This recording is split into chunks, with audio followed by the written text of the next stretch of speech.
नमस्कार मित्रांनो, लक्ष्मीच्या पावलांनी या मालिकेच्या आजच्या भागामध्ये कला आता किचनमध्ये काम करत असते. तर मग अद्वैत आता कलाकडे येतो आणि तिला म्हणू लागतो, की ऐकलंस का तुझी आई काय म्हणाली ते? सांभाळून घ्या असं म्हणाली. तर मग अद्वैतचं बोलणं काय कलाला समजतच नाही.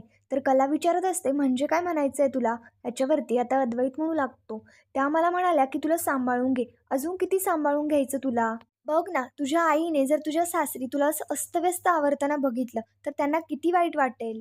तर मग कला आता अद्वैतला म्हणत असते, "गप रे, काहीही म्हणतोयस. मी काय एवढी अस्तव्यस्त राहत नाही." तर मग अद्वैत म्हणू लागतो, की "म्हणजे तू अस्तव्यस्त नसतेस तर?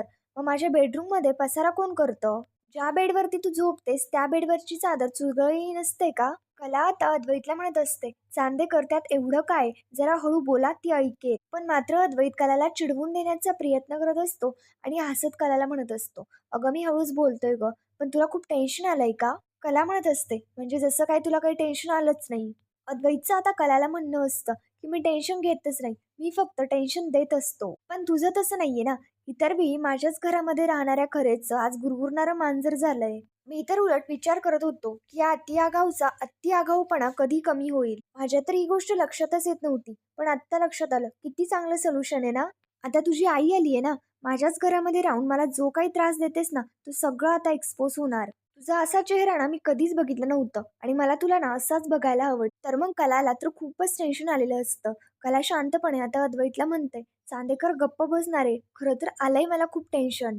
अद्वैत आता तिथलं पाणी घेतो आणि तो मुद्दाम खाली सांडतो. त्याच्यानंतर कला आता खूप चिडते. अद्वैत म्हणत असतो, "अगं बघ ना, देव सुद्धा बघत असतं सगळं. तू मला माझ्या घरात राहून किती त्रास देतेस ना, ते सगळं काही तू बघतोय. मी या घरामध्ये काय काय सहन करतो, म्हणूनच त्याला माझी दया आली आणि त्याने साक्षात तुझ्या आईला इथे माझ्या घरी पाठवलं. आणि तुझी आई माझ्या मदतीसाठी धावून सुद्धा आली. आता खरे बघ, तुझं खरंच काही खरं नाहीये. आता खूप दिवसानंतर मी माझ्या घरामध्ये ताठ मानेने वावरणार." अद्वैत आता खूपच खुश असतो. तर मग कला लगेच अद्वैतला म्हणते, "जास्त आगाऊपणा करू नकोस हं चांदेकर.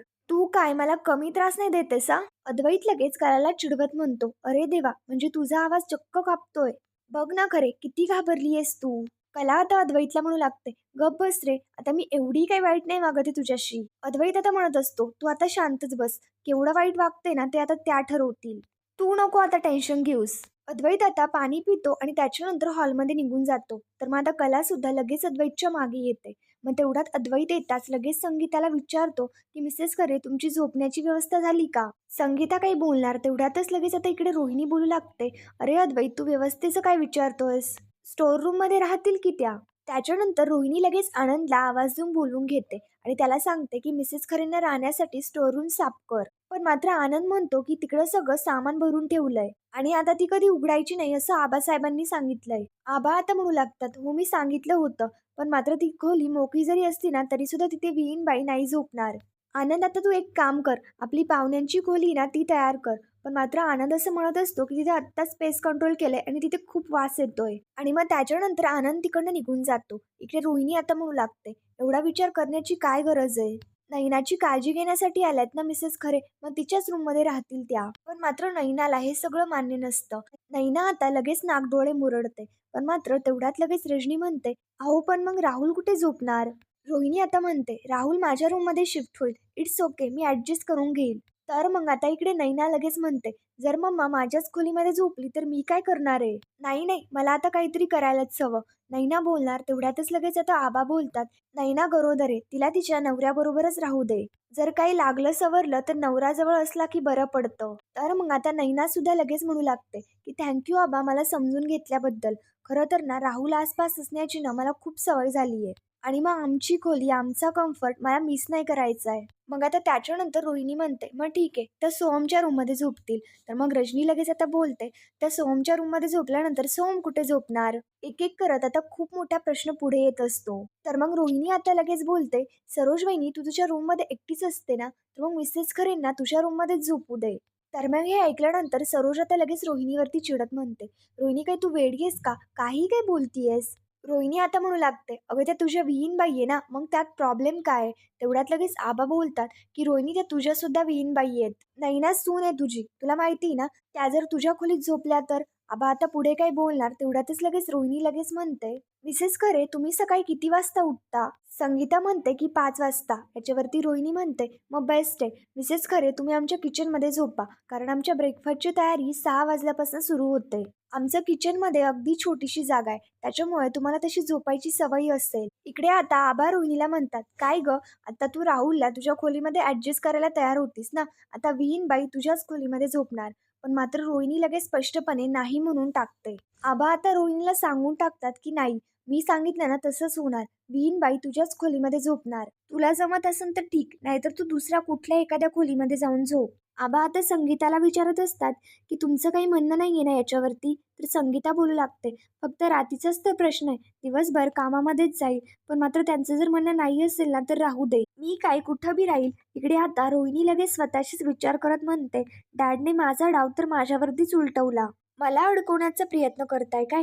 आता या संगीताबरोबर 24 तास राहून नाही हिला अडकवण्याचा प्रयत्न केला ना, तर मी सुद्धा नावाची रोहिणी नाही.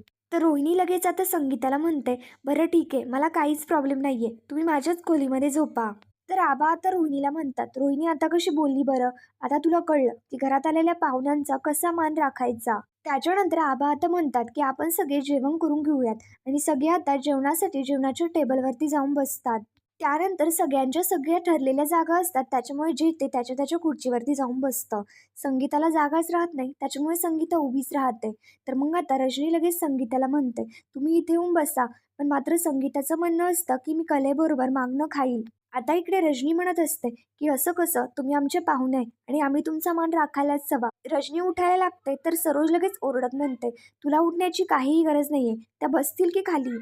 आबा लगेच सरोजला शांत करत म्हणतात, "सरोज अगं काहीही काय बोलायलीयस? विहीनबाई आहेत ना त्या आपल्या, त्यांच्याशी असं बोलतात का?" रोहिणी सुद्धा आता म्हणू लागते, "डॅड सरोज वहिनी काय चुकीचं बोलली? त्यांच्या घरी सुद्धा ते खालीच बसून जेवत असतील आणि त्यांना टेबलवरती बसून जेवायची सवय कुठे आहे?" तर मग अद्वैतला काहीही करून कलाच्या आईची सिंपत्ती मिळवण्याचा प्रयत्न करायचा असतो. तर मग अद्वैत लगेच त्याच्या जागेवरनं उठतो आणि संगीताला तिथे बसवत म्हणतो, की "मिसेस कारे तुम्ही इथे माझ्या जागेवरती बसा." पण मात्र संगीता अद्वैतच्या जागेवरती बसण्यासाठी नकार देत असते. कला मात्र अद्वैतकडे खूपच आश्चर्याने पाहत असते. संगीता आता म्हणत असते, "मी मागून कलेबरोबर बसते ना, तुम्ही बसा." पण मात्र अद्वैत म्हणत असतो, "नाही नको, तुम्ही आमच्या पाहुणे आहात ना, तर मग बसा." अद्वैत आता लगेच रोहिणीला म्हणतो, "आणि आत्या कसं आहे माहिती का, त्यांच्याकडे सुद्धा डायनिंग टेबल आहे. मी तिथे गेलो ना, की डायनिंग टेबलवरतीच जाऊन बसून जेवतो. त्यांच्या घरी खाली बसून नाही जेवत कोणी." इकडे दुसरीकडे अद्वैतने हा असा मोठेपणा दाखवलाय म्हटल्यानंतर कलाचं फुल अद्वैतवरती इम्प्रेशन पडलेलं असतं. त्यानंतर आता इकडे दुसरीकडे अद्वैत मागून जेवायला बसलेलं असताना कला अद्वैतला वाढत असते. तर मग अद्वैतचे तिथे सुद्धा खूप नखरे सुरू असतात. अद्वैत आता कलाला म्हणतो, "बघतच राहा खरे, मी तुला कसा आणि किती व्यायाम करायला लावतो." कला आता टेबलवरती बसायला लागते. तर अद्वैत लगेच कलाला म्हणतो, "खरे बसू नकोस, मला ना चटणी हवी आहे." तर मग अद्वैतच्या सांगण्याप्रमाणे कला लगेच आता किचनमध्ये जाते आणि अद्वैतसाठी फ्रीजमधनं चटणी काढून आणते. कलाने शेंगदाण्याची चटणी आणलेली असते. तर मग अद्वैत लगेच कलाला म्हणतो, "मला ना शेंगदाण्याची चटणी अजिबात नाही आवडत. मला ना लसणाची चटणी हवी आहे." कला परत किचनमध्ये जाते आणि अद्वैतसाठी लसणाची चटणी घेऊन येते. त्याच्यानंतर कला आता तिथे टेबलवरती येऊन बसते. त्याच्यानंतर कला आता अद्वैतला सांगते, "जा किचनमधनं ना लिंबू घेऊन ये आणि भात वाढण्यासाठी ना डावसुद्धा घेऊन ये." पण मात्र अद्वैत कलाला स्पष्टपणे सांगतो, की "मी जात नाही, कारण मी जेवतोय." कला म्हणत असते, "मी सुद्धा जेवते, कारण मला लिंबू हवंय ना, तू पटकन उठ आणि लिंबू घेऊन ये." अद्वैत मात्र आणण्यासाठी नकार देतो. तर कला म्हणत असते, "मला ना तुझं हेच पटत नाही. सारखं सारखं हे माझं घर आहे, कसं आहे, काय हे ऐकून दाखवत असतोस ना, मग घरामधलं काम का नाही करत? मला एक सांग, घरामध्ये मिठाचा डबा कुठे असतो रे?" तर मग अद्वैत लगेच म्हणतो, "घरात मिठाचा डबा कुठे हे माहीत असणं म्हणजे घरावरती प्रेम आहे असं असतं का?" त्याचं म्हणणं असतं, की हे आपलं घर आहे म्हटल्यानंतर ना घरात कुठली गोष्ट कुठे ठेवली आहे ना, हे डोळे झाकून सांगता आलं पाहिजे. पण मात्र अद्वैत सुद्धा कलाला म्हणतो, की "मी सगळ्या गोष्टी ना डोळे उघडे ठेवूनच करतो." कला आता म्हणत असते, "लवकर जा आणि लिंबू घेऊन ये." तर मग कलाचं असं ओरडणं पाहता अद्वैत सुद्धा वैतागतो आणि कलाला म्हणतो, "बरं ठीक आहे जातो आणि आणतो." ही बाई आम्हाला शांतपणे जेवू पण देणार नाही. इकडे अद्वैत आता किचनमध्ये येतो आणि लिंबू कापून घेऊन येऊ लागतो. तेवढ्यात लगेच इथे कलाकडे संगीता येते आणि तिला मारत म्हणते, "काय गं, जावे बापूंना अशी कामाला लावशील का?" कला आता म्हणत असते, "हे बघ आई, आत्ता मी जेवायला बसण्याच्या आधी त्याने माझ्याकडनं किती कामं करून घेतली, ती नाही दिसली तुला?"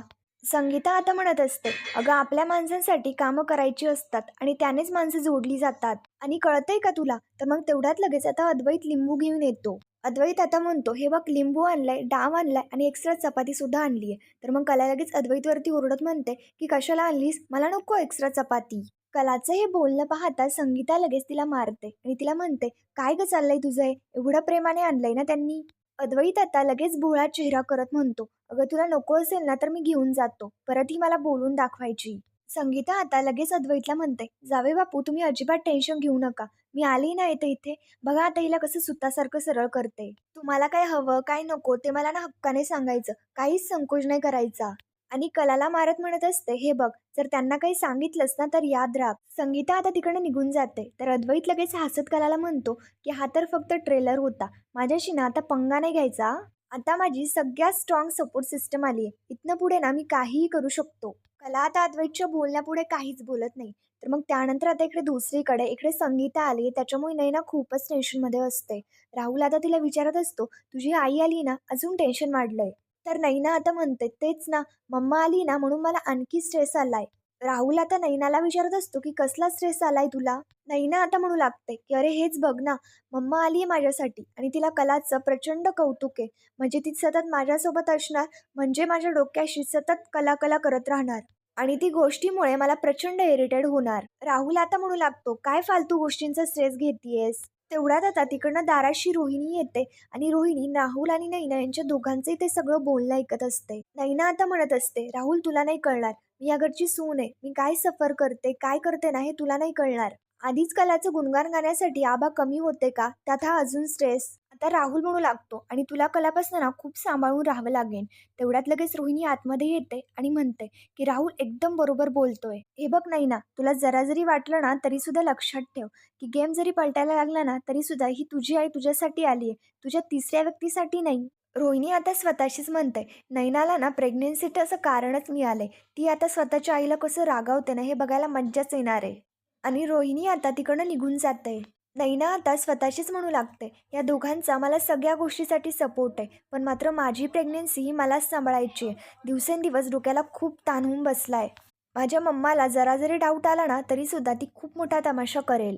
रोहिणी आता तिच्या रूममध्ये असते आणि विचार करत असते, "मी हिला माझ्या बेडवरती नाही झोपू देणार. आता ही ना माझी प्रायव्हसी खराब करणार आहे." इकडे तेवढ्यात संगीता येते आणि संगीता विचारते, की "मला हातपाय तोंड धुवायचे होते." तर रोहिणी लगेच तिला बाथरूम दाखवते. आता संगीता तिच्याबरोबर बाथरूमसुद्धा शेअर करणार म्हटल्यानंतर रोहिणीची तर डोक्यात तिडीकच जात असते. त्यानंतर रोहिणीने संगीतासाठी गादी मागवलेली असते आणि रोहिणी आता संगीताला तिथेच गादीवरती झोपायला लावत असते.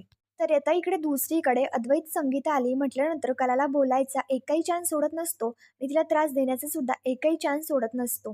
त्याच्यामुळे कला आता खूप इरिटेटिंग होत असते आणि तिला अद्वैतला धड वाढवूसुद्धा बोलता येत नसतं.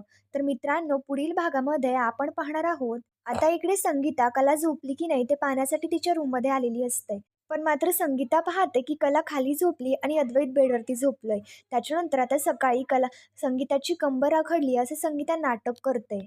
संगीताचं म्हणणं असतं की तुमच्या गाद्या जरा वेगळ्या आहेत ना म्हणून कंबर आखडली. तर मग अद्वैतने कलाला जी गादी आणून दिलेली असते, अद्वैत ती गादी आता संगीताला देत म्हणतो, की "ही गादी घ्या आणि आजपासून याच्यावरती झोपा."